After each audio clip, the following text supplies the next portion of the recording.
Welcome back to the channel. In today's video we are tackling the clutch on the M3. We're gonna be doing the clutch, the flywheel, and some other miscellaneous parts inside the transmission that you can do while the transmission's off to just improve the performance of the transmission and just make the car drive better.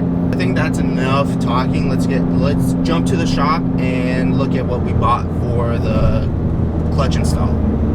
Alright, so this are all the parts that we have to install today. Those are the rod bearing parts mainly, and then over here we got the transmission parts. So we're pretty much overhauling not just the clutch and flywheel, we're also overhauling the rear main seals, all these other miscellaneous bolts, forks, pivot pin, then we got a bearing right there. So there's a lot of stuff that'll go into this. So I went with the Sachs organic clutch and a loop dual mass flywheel. Those are both OEM parts. Since I do have an SMG, we do want to keep the OEM parts since it'll just work better.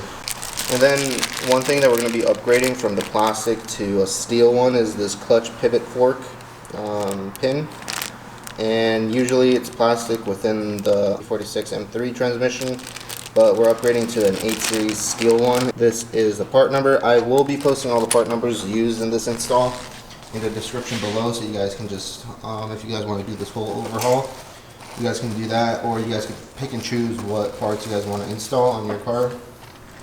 And then we're upgrading the transmission mounts to polyurethane mounts as well with the engine mounts. So we're going to stiffen that up and have it perform a little bit better since the car is completely modified. And we got different suspension and bushings on the car already. So those were kind of like the last things to do. Now that we've looked at everything, we're going to go start doing the install on the clutch and taking the transmission off.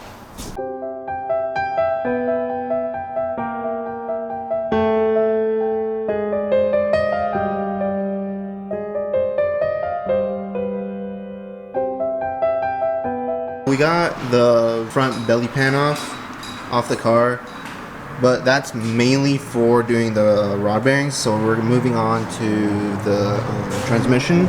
Or actually, the thing you have to take off is section 1, and then with me, you technically have to take off section 2, but since I have the Rogue Engineering X pipe, we just took it off right there.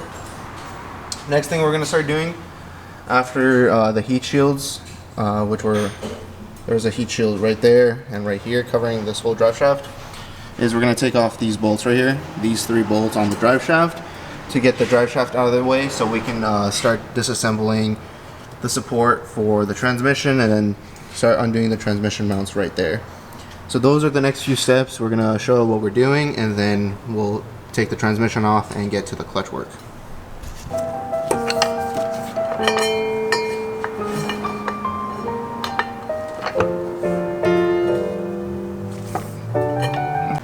So we took off the whole drive shaft. It would just be a lot easier to take off the transmission. So the next thing we're going to start doing is we're going to loosen these bolts right here that are holding the transmission in place, and then we're going to start working our way on the transmission. So we're going to be loosening all these bolts that go around the transmission. Meanwhile, we're going to also be holding the transmission with a transmission jack, just to hold it so it doesn't fall on us.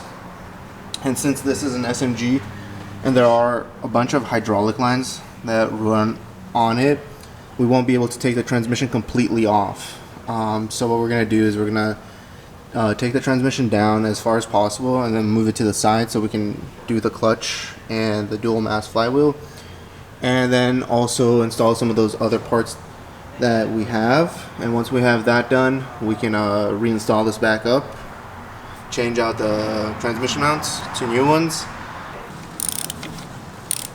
Alright, so the transmission is off. It took a little bit more effort than we expected. It is a lot trickier, but this is what I said by we're going to keep the transmission on the transmission jack, because we didn't want to remove the hard lines off the transmission and do all the flushing and bleeding and all that stuff. Yeah, that's the old flywheel, and there's some water dripping. Old flywheel, clutch, and then on the inside, it is a little oily, so maybe the clutch wasn't even that bad. It could have had blown by from the rear main seal, and it was blowing in some oil, and that's what was causing the clutch slip. So yeah, now we're gonna remove the clutch and the dual mass flywheel, and then from there we'll work on the rear main seal. Alright, so we got the clutch, flywheel, and the rear main seal out. So we pop the rear main seal out, you just hammer it out. The clutch and flywheel actually don't look that bad. The flywheel still has life on it, so it's not too gone. So my assumption of having oil go on the clutch is probably the reason why we were having clutch slippage. So we'll see how it goes with the new rear main seal and the new clutch, but hopefully that fixes the issue. If something else, it probably will end up being expensive. So the next step is putting the rear main seal back into here, and then we can start reassembling, and then we are done.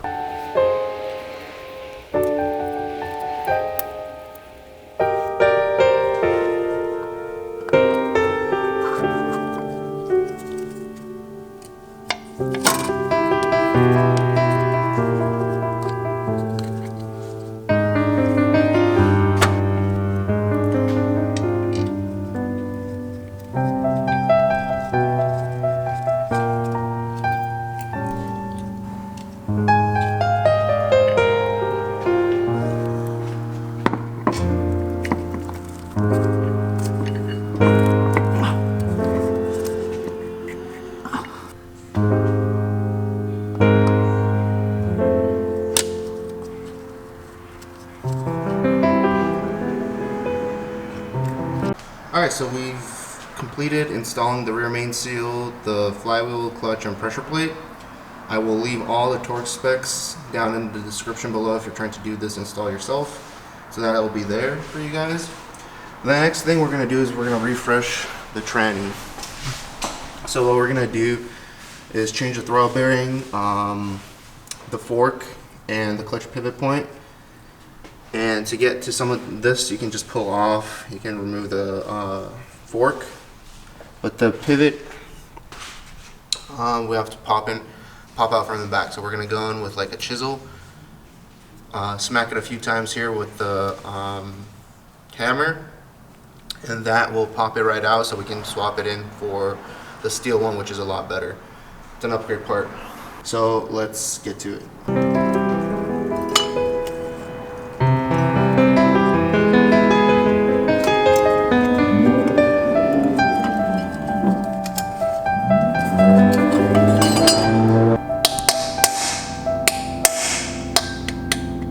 Here we have the old clutch pivot, and here we have the upgraded new one.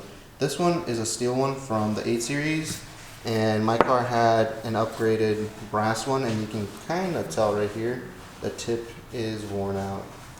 So with the steel, it'll prevent that. So we didn't have the plastic one in my car, we had the upgraded brass one. Now we're going to the steel, which should even make it even more, or a lot better and more reliable. So you saw how we popped this guy out. Now we're going to pop it back in, and then we can reassemble the fork. Alright, so we've cleaned up the inside of the transmission. We put in the new steel clutch pivot, and now we're going to be installing the fork.